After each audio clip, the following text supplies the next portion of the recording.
get that under control. So it's always a good thing. Yeah.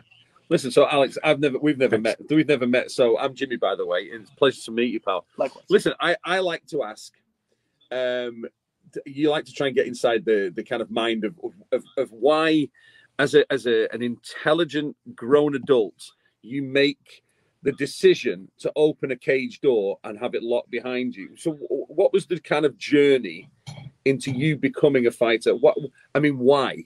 Because lots of people ask me the same question. And you kind of go, especially now, here and doing what we do and how dangerous it is and the absolute killers that are in your division, especially, what makes you do it? Yeah, that's actually a pretty common question that I was just having this conversation recently. It took me until maybe like my 20th, maybe more pro fight to understand why I was doing it. I had a really big fight that I unfortunately lost. It was a big favorite to win. It was just not a fun scenario. But I remember the day after the fight, I was like, why do I put myself through all of this? And there was no hesitation on understanding if I should continue or not. That was not an option. But if I could really boil it down to one primary, objective, why? And it was for the experience, for the emotional and physical experience. Yeah. Because really nothing else like it in life. And, I was talking to one of my other coaches about some guys go in there, they fight not to lose, they fight for the paycheck. I fight because I enjoy it. And he was asking why. And I was like, well, I remember when I was an amateur, I had a championship fight. It was my last amateur fight and I won. But in the back room, I was like, this is the last time I'm ever signing up for this. I was effectively terrified. But then I made the walk. I had the fight. I won the fight. I went all 5 rounds. And there was no real damage. And it was a lot of fun. And just that was the last time I ever had that hesitation. But I never had a direct reason why. The UFC at this point now, the money's really good. But, some guys do it for respect, for a resume, whatever. But I do it strictly for the experience, the personal experience. Love it. What's the experience then like in a fight? What are you thinking? Are you thinking? Or are you just flowing and it's coming natural? Or are you thinking? Yeah, it's super deliberate, precise thought. Because you can't, take your mind off of the task. And it's just so fun. Being in the fight, you see your opponent. It's just, it's such a weird place and time. It's it takes a long time to build up to the fight, and the fight feels like it's going on for a really long time. But then when it's all over, it feels like it was a flash. It's really cool how the adrenaline plays, and in terms of the experience, all of the chemicals our brain produce to make it through these high stress scenarios. It really is something pretty cool to experience.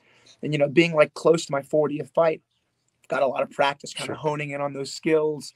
And one thing that Coach Safe had told me last time, I used to think there were 3 types of fighters. There were guys who got scared and quit. There were guys who didn't care and brawled. And there were the tacticians like Volkanovski. And he told me I was wrong. He was like, guys at your level, there's no quitters. So you got the 2 types, the guys who brawl and go out on their shield and use getting caught as an excuse, or the guys, and it takes much more discipline to stick to a game plan, to work through adversity and really just use good technique and strategy to win a fight. And he was like, and that's what a real martial artist is. Because I used to be like, oh, go out there and brawl out of mind. And I enjoy that. But if you get caught, you're not controlling the aspects you can. So he's like, you better not effing go out there and brawl. I want to see good technical, tactical work. So ever since then, I really enjoyed that. So how does it work with a game plan? I've had guests come on, or we'll come on, send me 10 questions you're going to ask. And I always say, how do I know what my second question is when I don't know how you're going to answer the first one? Same with the game plan. If you have a game plan and your opponent doesn't do whatever you need them to do your game plan, how does that affect the whole situation? So it's cool, being, a vet. I flew across the world to Japan and fought a guy who was known for pressuring forward and grappling. And the whole fight, he counter-struck backwards.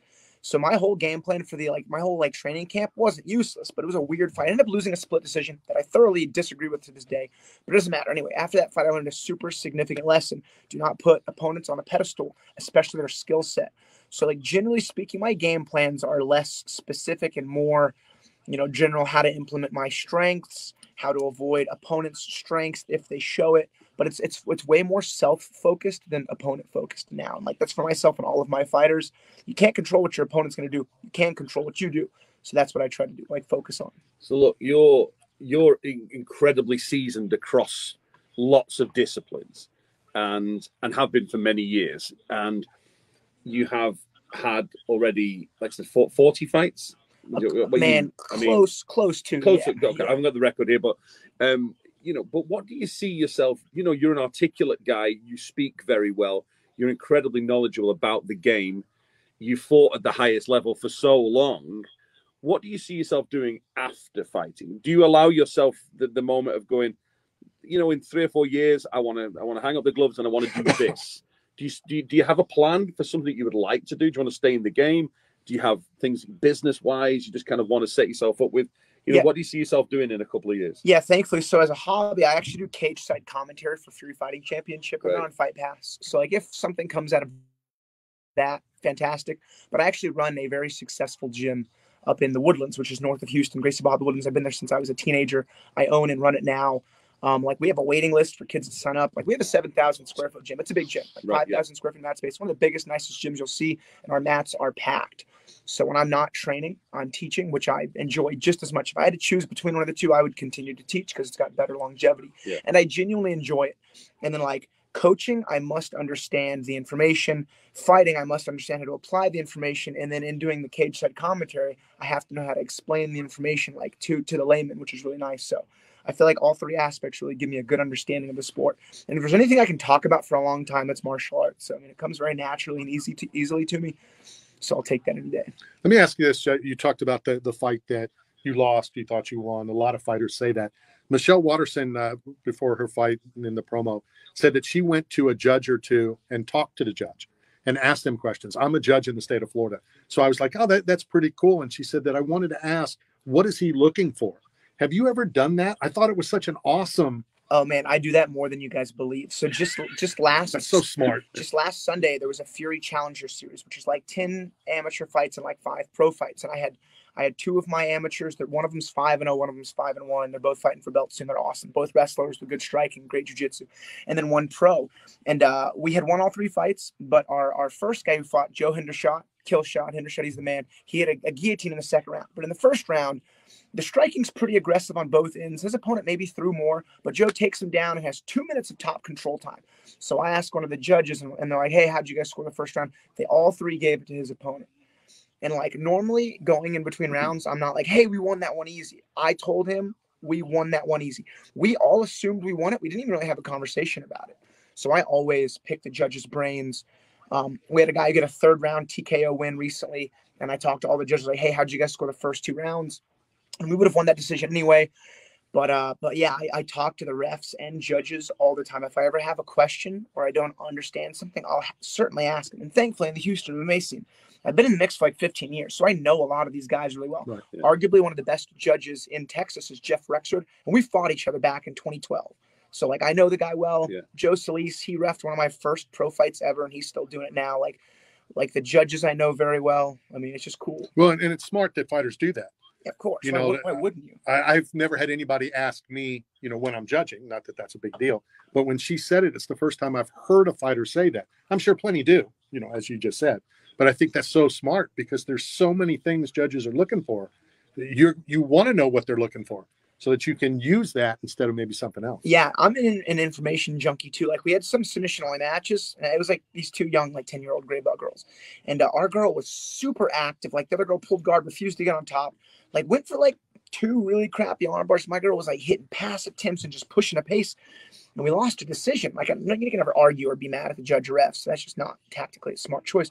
But I was like, hey guys, you know, I appreciate the work. Why did we lose that match? Like, what are you guys looking for? And they explained to me exactly the moment they had given it to the girl. It was going for like a really bad arm bar. It was more submission attempts than my girl. She was just like on a passing rampage. And I was like, okay, so now I know the name of that game. And like one submission attempt beats anything. And we know that now. So now we just, you know, spam subs. Before we run out of time, I don't want them mad at me. So let's talk for the next minute or so about Saturday, about your fight, your thoughts on Buckley. Yeah, Buckley, he's a great martial artist. He's explosive. He's dangerous. I've watched most of his fights in his career. And when he dropped down to welterweight, I was sure we would get matched up. So it didn't come as a surprise. I'm definitely not taking anything lightly. I trained my freaking butt off for this fight, and I'm ready to go scrap on Saturday. Listen, I mean, that's it. What are you looking forward to anything after the fight? Like, we you know, like, I'm always kind of, you know, like, you meet some fighters, and day by day, most fighters get to a point where, especially in this business, specific business of MMA, most fighters keep themselves in good condition year round. You wait for the call, you know, it's just better for your general health, all those kind of things. But do you allow yourself, you know, Sunday to have that big juicy burger? Hot fudge Sunday. You know what I mean? Sure, What yeah. are you looking forward to? So, man, I always take a really early flight home on Sunday. I'm looking forward to going home, which is one thing. No, so it's cool in October. This weekend I have my fight. Next Sunday we have some submission-only matches, like my second in command, Jake Heffernan, as a black belt match.